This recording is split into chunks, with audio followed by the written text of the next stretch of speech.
Assalamualaikum warahmatullahi wabarakatuh. Selamat datang di video pembelajaran fikih untuk kelas 9 di MTS Ribat Nurul Hidayah, di mana kita akan mendalami salah satu tema penting dalam bab muamalah, yaitu riba. Dalam Islam, muamalah mengatur tata cara kita berinteraksi dalam urusan duniawi, seperti jual beli, hutang piutang, dan perdagangan, dengan tujuan menciptakan keadilan dan keberkahan. Pada kali ini, kita akan membahas tentang riba, suatu transaksi yang dilarang keras dalam syariat Islam karena dampak negatifnya terhadap keadilan, ekonomi, dan moralitas manusia. Melalui pembelajaran ini, kita akan memahami apa itu riba, jenis-jenisnya, serta hikmah di balik larangan riba dalam ajaran Islam. Pertama, kita harus tahu apa itu riba. Secara bahasa, riba adalah tambahan atau pertumbuhan. Secara istilah, riba adalah tambahan yang diambil secara batil dalam akad pertukaran barang tertentu atau pinjaman dengan syarat tertentu yang dilarang oleh syariat. Hukum riba telah tertera di dalam Al-Quran, surat Al-Baqarah ayat 275, yang berbunyi, Bismillahirrahmanirrahim, wa ahallallahu al-bay'a wa harrama riba, yang artinya Allah telah menghalalkan jual beli dan mengharamkan riba.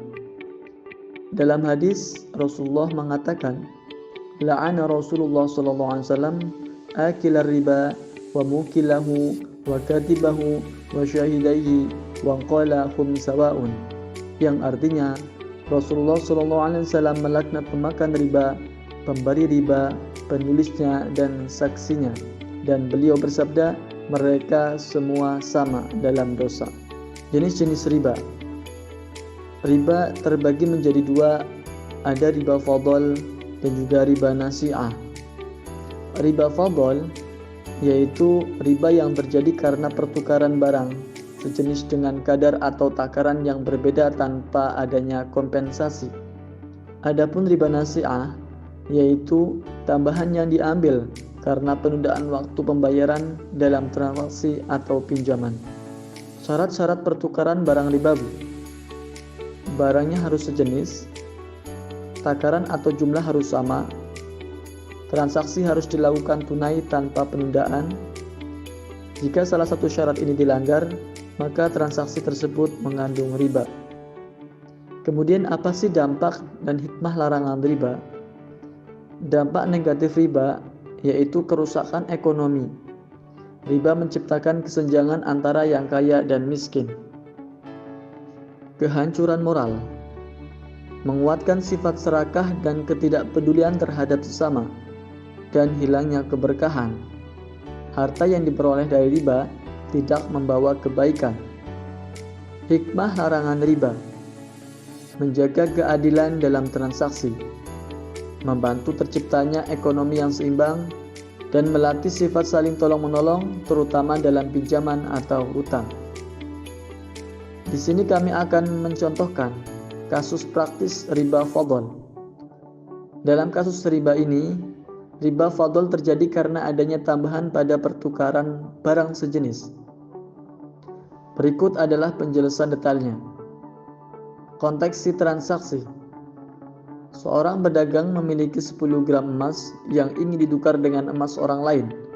Namun, orang tersebut meminta tambahan, sehingga pedagang harus memberikan 11 gram emas untuk mendapatkan emas baru tersebut.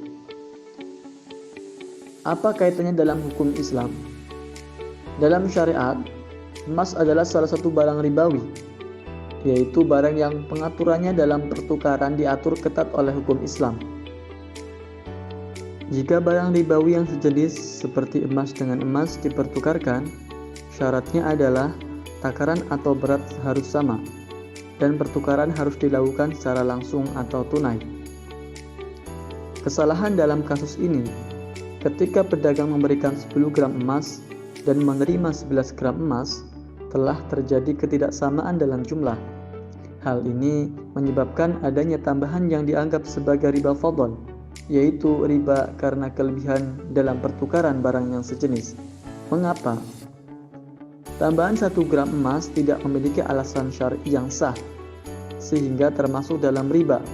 Dalam Islam, tambahan seperti ini dianggap melanggar prinsip keadilan dalam muamalah karena memberikan keuntungan sepihak. Oleh karena itu, bagaimana cara menghindari riba dalam kasus ini? Jika seseorang ingin menukar emas dengan emas baru yang lebih berat atau lebih bagus, solusi syariatnya adalah menjual emas selama dengan harga uang tunai, kemudian menggunakan uang tersebut untuk membeli emas baru. Dengan cara ini, pertukaran emas tidak langsung terjadi, sehingga tidak melanggar ketentuan riba. Solusi untuk menghindari riba.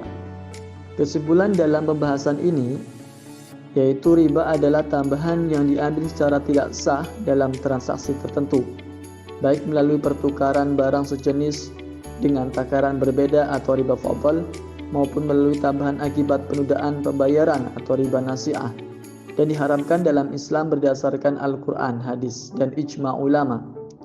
Larangan ini berlaku pada barang ribawi seperti emas, perak, dan makanan pokok, dengan syarat pertukarannya harus setara dan tanpa penundaan. Riba dilakukan karena menyebabkan ketidakadilan, kerusakan ekonomi, kesenjangan sosial, dan hilangnya keberkahan harta.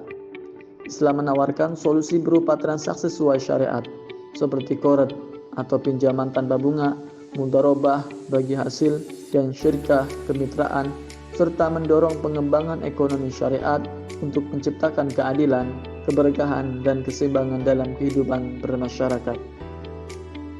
Demikian pembelajaran fikih hari ini tentang muamalah, khususnya riba. Semoga materi ini bermanfaat dan menambah pemahaman kita tentang pentingnya menjalankan transaksi yang sesuai dengan syariat Islam. Jangan lupa jauhi riba, perkuat kejujuran, dan jadikan setiap muamalah sebagai jalan keberkahan. Terima kasih atas perhatian kalian.